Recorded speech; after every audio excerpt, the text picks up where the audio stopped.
Le nouvel Entraînez-vous. DELF B2. Copyright. Clé internationale 2006. Chapitre 1. Compréhension orale. 1.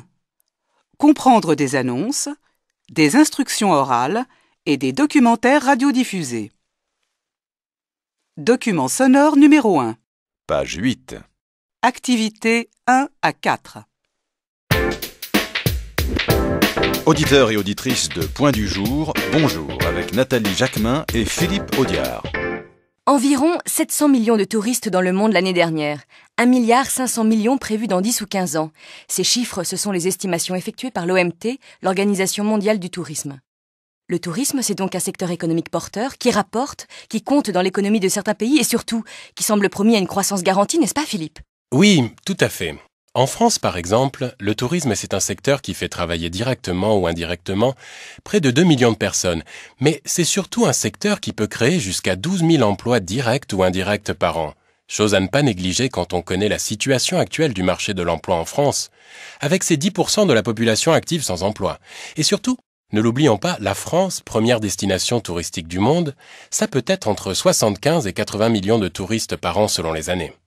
Il paraît en effet que l'année dernière, nous avons eu près de 77 millions de visiteurs, donc tout va très bien pour le tourisme en France. Attention Nathalie, et c'est là qu'il ne faudrait pas s'endormir sur ses lauriers, parce que justement, le tourisme en France est confronté à certains problèmes, et parce que justement, le tourisme français est appelé à relever quelques défis importants. Lesquels ? Le premier de ces défis étant bien de reconsidérer l'attractivité touristique de la France. Vous venez de le dire, près de 77 millions de visiteurs, ça fait beaucoup. Mais combien d'entre eux ne font que passer par la France du nord au sud sans y rester, ou en y restant trop peu de temps sans vraiment dépenser leur argent et en faire bénéficier véritablement l'économie locale, et pour aller en fête en Espagne, au Portugal ou en Italie? Ça, c'est un premier défi pour le tourisme français, à savoir comment faire pour allonger la durée du séjour de tous ces visiteurs qui ne font que transiter par la France vers d'autres destinations et bien sûr les faire dépenser plus. Faut-il le rappeler, la France n'est qu'en 3e position pour les dépenses de ses touristes, derrière les États-Unis et derrière l'Espagne. Alors Philippe, comment faire pour les faire rester plus longtemps chez nous, tous ces visiteurs ?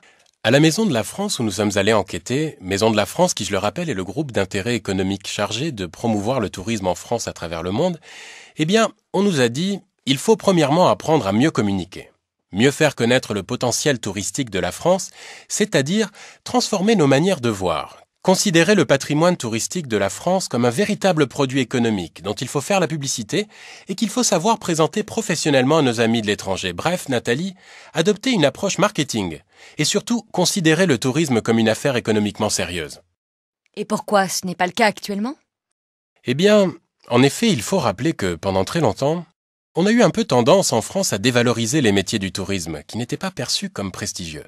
Très longtemps, on s'est contenté de voir venir chez nous les touristes sans trop essayer de comprendre pourquoi ils venaient chez nous, sans trop essayer de comprendre pourquoi ils ne restaient pas plus longtemps sur place, et surtout, sans faire d'efforts pour rendre plus professionnelle notre manière de les accueillir.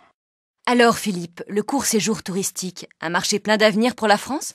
Absolument, Nathalie, à condition de se donner les moyens de rendre plus attractif notre potentiel touristique, de diversifier l'offre des produits touristiques et bien sûr de rendre plus accueillante notre manière de recevoir nos visiteurs. Et ça passe aussi par nos comportements, le mien, le vôtre, ceux de tout le monde et pas seulement celui des professionnels du tourisme, et pas seulement non plus par la qualité des hôtels et d'autres structures d'accueil. Merci Philippe Audiard et à demain même heure sur C'est très bien FM. À demain, Nathalie.